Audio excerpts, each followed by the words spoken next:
Hi, I'm Kim Van Ryn, and I'm the founder of the CommonFare Kitchen here in downtown Orangeville. Some of the things we're doing at the CommonFare Kitchen right now are skills programming for people that have neurodiversities. And when we talk about people that have neurodiversities, we mean people who have brain differences.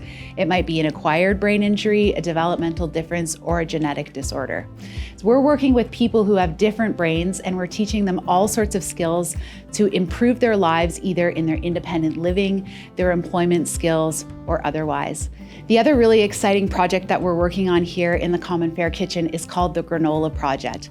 And what's exciting about it is that we have 2 neurodiverse workers who are earning a living wage, and it's their first time in the employment sphere.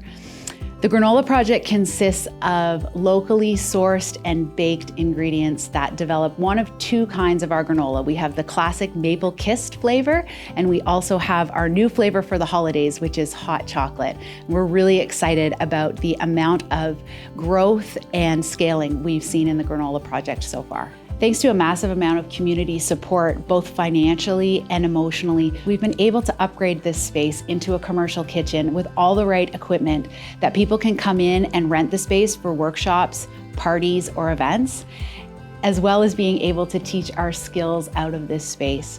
Without that kind of support, community programs like this wouldn't be possible. The other thing that really helps support our community programs is, of course, the sale of our granola. And you can find that in a few different places. If you go to www.branchingoutsupportservices.ca and click on the CommonFare Kitchen tab, you can order our granola online. You can also find it at Mount Wolf Farms in their community-supported agriculture baskets and on the shelf over at the Gather Cafe in Alton.